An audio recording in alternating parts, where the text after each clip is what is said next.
one of the most fascinating ufological cases now completes 23 years. The case of the extraterrestrial from Varginha, Brazil. By analyzing books and facts, we will try to determine what truly happened on January of 1996. Enjoy! Varginha was founded on 1882, and is one of the largest cities of the south of a state called Minas Gerais. At 1996, it had a population of 99,000 people. According to a military source, a big wave of UFO sightings started at August of 1995, having its peak on the 13th of January of 1996, in the south of the state of Minas Gerais, Brazil. Adding credibility to that, is the fact that UFO sightings were at an all-time high. This would culminate on the events described. It all starts at the 13th of January of 1996. At approximately 1 a.m., on the 13th of January of 1996, a couple of farm workers awoke due to the agitation of the cows outside.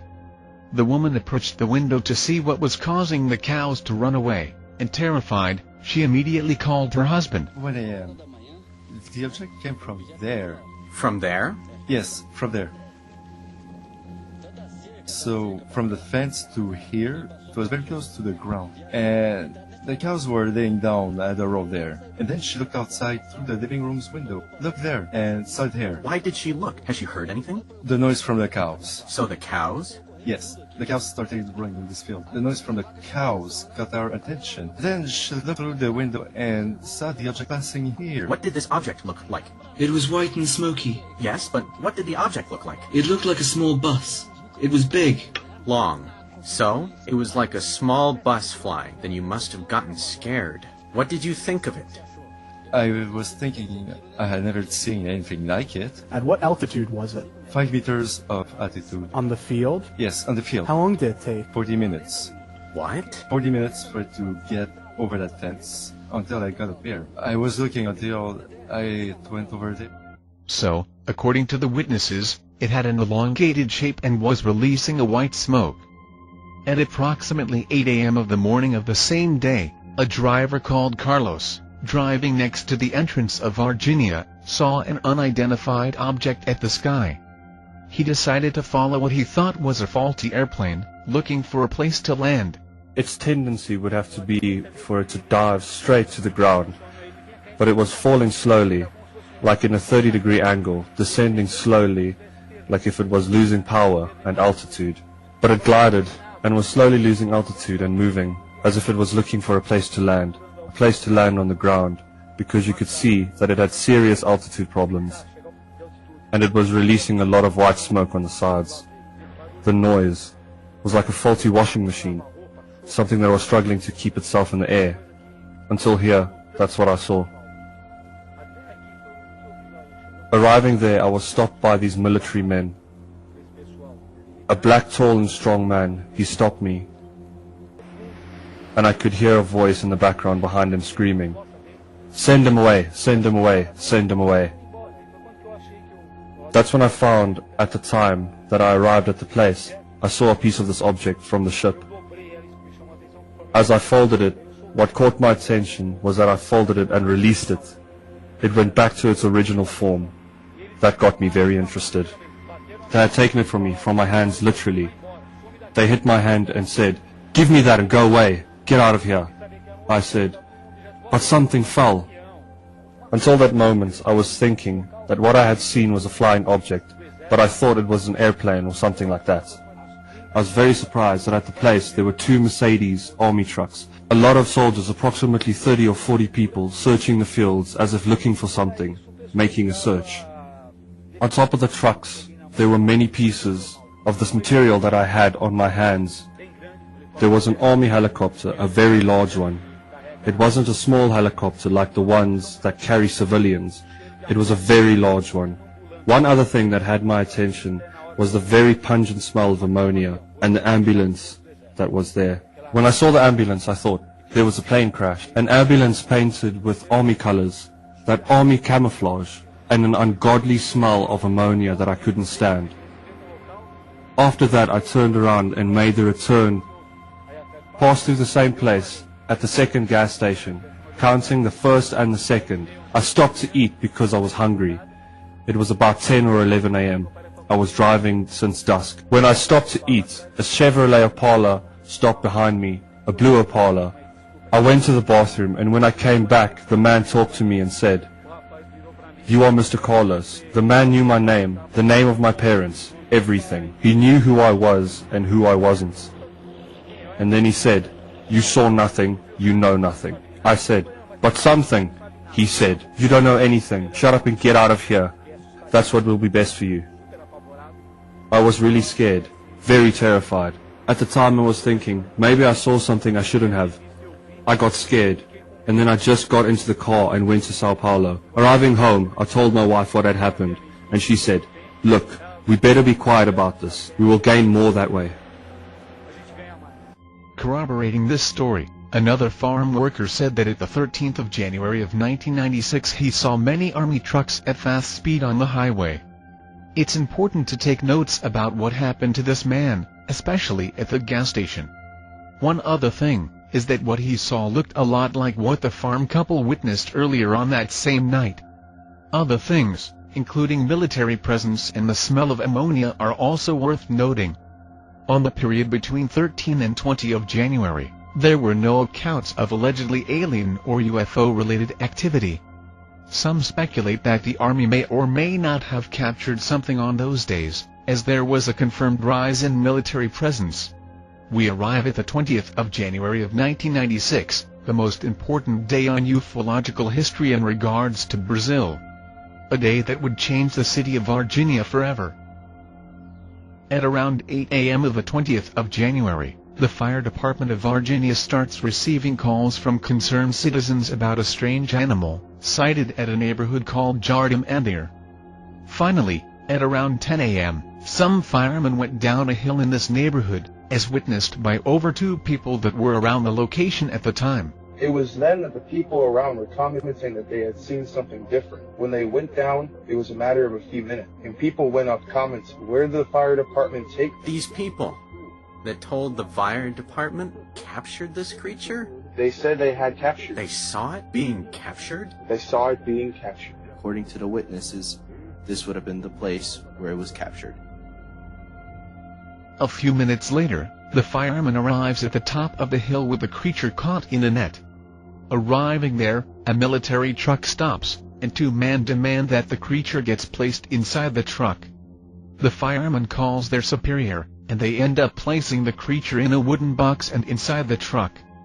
The creature then was sent to a military base nearby. Here the fire department caught the first creature at around 10:30 a.m. Exactly in this place here, in this region.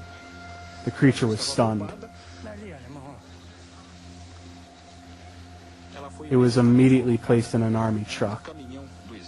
In this street? In this street. The truck was right here, and it went immediately to the city of Tres Crusoe, getting in a military base there. So this creature, was it the first one? That was the first captured creature. When the firemen arrived at their base, they received an order to burn anything that got in contact with the creature. At around 2 p.m., another witness observes as 7 military get inside the forest, close to where the first creature was allegedly caught. He then hears shots being fired. A bit later, the soldiers emerge from the tree line holding 2 body bags, one immobile and the other still moving. It's important to note here that between 2 p.m. and 3 p.m., a very large storm hit the city with rain and hail. These are common summer storms that are quick but violent, and happen mostly around December and January. It's worth noting that it was the most violent storm until 2016. At 3 p.m., after heavy rain and hail, 3 girls were coming out of work, when they had the encounter of their lives. I was going downhill here with the girls, us 3. Suddenly we looked over there, and there was this strange thing round. It was really weird. We got so scared that we didn't just stand here observing it. And from here, we ran down there. And when we were going downhill, we looked back and saw it there, and it was in the same position and hadn't moved. It had normal legs and arms, looking like a normal man. But when we looked at it, it wasn't a man. It had horns. It had brown skin, looking like it had some kind of oil on its skin. It had big feet and big bloodshot red eyes. The body had large veins, just like it had fought.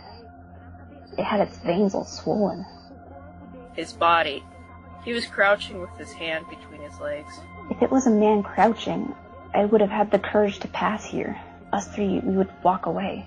But something that weird, we just didn't have the courage to do it.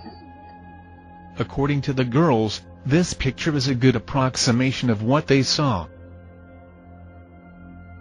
At 4 p.m., after her daughters arrived home crying, Louisa, the mom of the girls, goes back to check what did the girls saw at the time. It didn't even go through our heads that it was a being from another planet. She said that she had seen that creature there. She arrived home crying, saying that it was the devil that they had seen. So, as I'm a very religious person, we are Catholics, I was very impressed by that. For them to stop crying, I asked for a ride in the truck of the lady from the store, and then went there to the place to check. Arriving there, Katya even went with me in the front, but she wasn't even managing to talk, crying a lot. I went down and went there. She said, "There, Louisa. It was there that we just saw it." Who said that? Katya. But she stood inside the truck. Then I saw, the only thing I can say to you, as I say in every interview I gave, it's the two very large footprints. How large? Show me. Like this. More or less like this. Like this, round, with a spike on this. One smaller and two larger ones. The smaller in the middle. And a very weird smell. On her testimony, the things that are worth noting are the marking on the ground, and the strong smell of ammonia on the place. Adding to that, some days later, it is said that on the place that the girls had seen the creature, the grass got dry and died.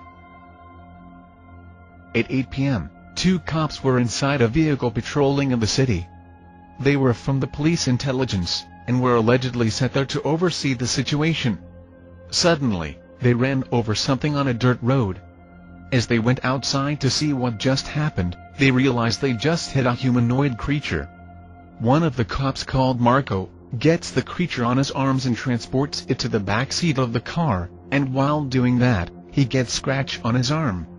They take the creature to one of the city public hospitals. She said that it really was in the hospital, but it had been transferred to another one. But she said that she couldn't see because it was with an oxygen tank. Didn't have any authorization, and even if she had an authorization, she wouldn't let me see it, because I would be very impressed. 21st of January of 1996. At approximately 1 a.m., whatever it is, gets transferred by an ambulance and a small military convoy. It goes to a private hospital called Humanitas. Chaos unfolds at the hospital, as authorities desperately isolate the area. One of the doctors that tried to save the life of the alleged creature, told later that it seemed to talk to him telepathically, sending him instructions on what to do. However, the creature ended up dying. 22nd of January of 1996. At approximately 6 p.m. of the 22nd of January of 1996, a heavily armed convoy prepares to take the dead creature from the hospital to a military base. Right before that, an observation of the creature is made by a doctor. What you are about to hear is the account of a military that was there at the moment. Many medics were on the patio around the hospital. About 15 of them. They were all using some kind of surgical mask. And some of them had stethoscopes around their necks. Some military police officers were there along with some firemen. One of the lieutenants of the army was reporting everything with a portable camera, while the other one was just taking notes. One of the officers got close to the creature and opened the small and thorned mouth, and using some kind of tool, pulled the tongue of the creature out. He seemed to be examining it. The tongue was black, long, and thin. And when he released it, it slunk back into the mouth. The creature had some sort of weird ammonia stench that was unbearable. It was about 1.6 meters in height. Big, weird feet in a V shape as well. The skin was very dark brown, and it looked like it had some kind of oil on it.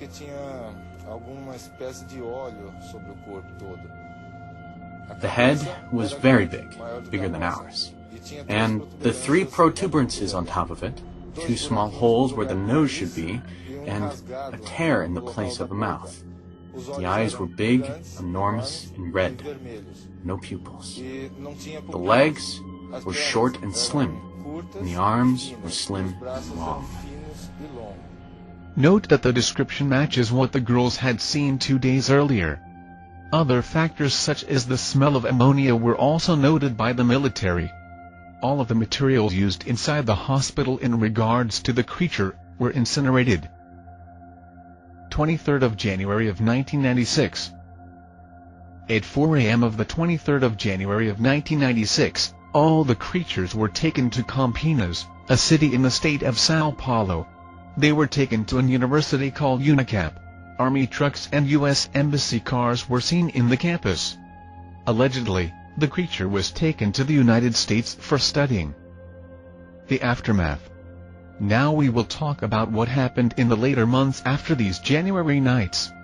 As the case was gaining traction, both the Army and the firemen refused to acknowledge any of the facts presented, even those that did not involve the creature, such as the heavy presence of the Army in the city in those days. This week, the headquarters commandant of Varginha, Captain Alrenga, released an official note.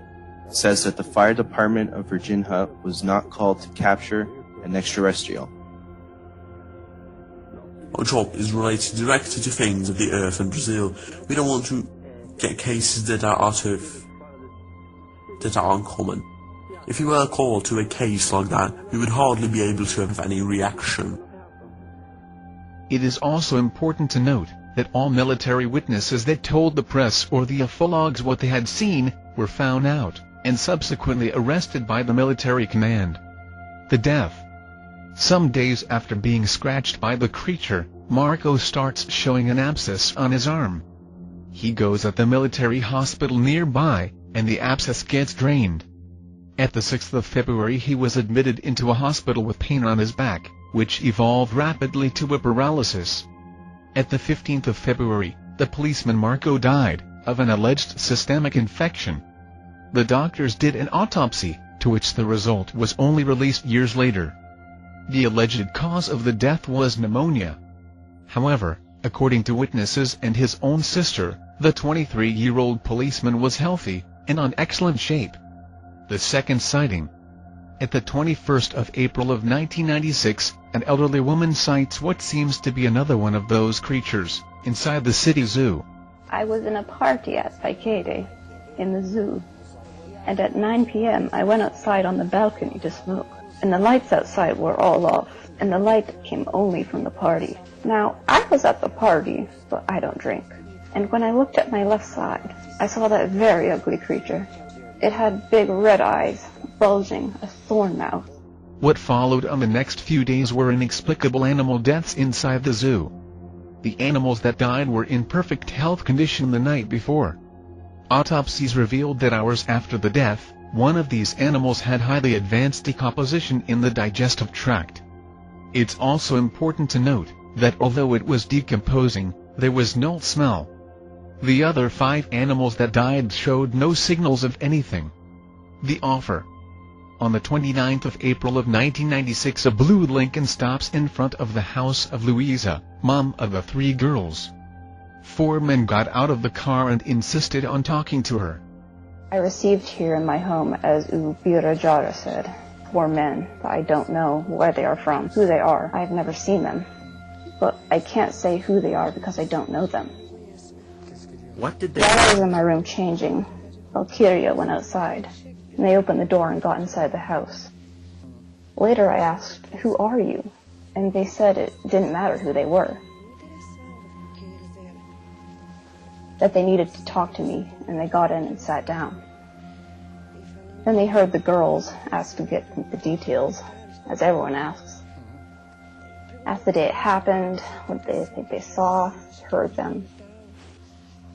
Asked him what I worked, the house was mine, the dreams of the girls, and the girls talked to them. They said that they were the gold mine, but they were the gold mine that they had never thought to find. What do you think those men are? I have no idea. She didn't get into the details, but I would like you to get into details for me to see the proposal they did to her. What was the proposal? Tell me. The proposal they did was this one. They asked me how much I earned, and what did I work, if the girls worked. They did know. I think they did know a little bit about our life, you know. I don't know. For what I could gather, then they said that they asked about the dreams of the girls, what dreams they had, if they wanted to study in a private school, got in details. Then he asked about me and all. I said I still have a very large debt to pay, here from my house, that to this day we fight with life and I can't pay. And then he said, the thing about gold mine. Then he said that if I gave him my word, that I wouldn't tell anyone they were here. That they would look for me, and they offered a lot of money for me and the girls. The girls would have to lie that they hadn't seen anything. Then Helena said, "Mom, we can't agree with that, because we don't know what we saw. We can't lie. We saw something. It would be really bad for us." And then he said, "No, you'll be very protected. There is no problem." So, you saying that for me today, you are losing a gold mine. I don't know. That's the truth. Of course we need it. Ubirajara knows me. I'm a housekeeper. But money like that, blackmail, dirty money like that, it's not for me. How did those 4 men look? 2 of them were dark and 2 white. Only one of them was talking, one was taking notes, and the other 2 were just listening. What size? They were all in black suits. Black suits and Ties ties? and all. What were they? Tall or normal like us? No, 2 were about your height, but the other 2 were taller. And later they told me that they were going to pick us up here. We're going back to the place. And as the girls are underage, I would have to say the final words. Arriving there, we would have to rehearse more things that they wanted us to say. It wasn't only that. But from the beginning, he said that the girls would have to lie and say that they hadn't seen anything, and the other things we would have to rehearse. Note that the first Man in Black movie was released in 1997, having no interference on what Louisa witnessed. Adding to that is the fact that Louisa is a very simple woman, and it's highly unlikely that she would either make that story up, influenced by any other pop culture references, or prior cases involving the Man in Black. It's also worth noting the color of the car, that reminds a lot what Carlos had seen months prior. Conclusions. So, now comes the time for we to think about what happened in said dates. We should consider for a fact that something happened in those nights of January of 1996. There is, however, another version you can believe. The military version. Is there a way to know what they were doing in the day that happened? Working. In the favor of the army. In favor of the nation. Is there a way to confirm that? To whom? To the press. Why? You want to prove the facts. I don't have to prove. Everything I had to say was... After months of silence and weird press conferences, one high-rank military gave an actual explanation for the whole deal. This first explanation deals with the claims of aliens in the hospital. Alien apparitions or UFOs. This didn't happen because there wasn't a confirmation. The 20th of January, it was raining a lot in Varginha. There was a storm. And we had a problem with the trucks. These Mercedes-Benz trucks. But they were still on the guarantee. We sent 2 trucks to Varginha for scheduled maintenance. Adding to that in the story, there was a series of coincidental facts. There was, in Varginha's hospital, a couple of dwarves where a lady was pregnant and about to give birth. This coincides with the alleged fact that the military had captured that creature, placed in a truck, and taken it to hospital, where people said they saw a couple of aliens. Now the explanation on what the girls saw. Because of this storm in Varginha, there is a man, a dwarf.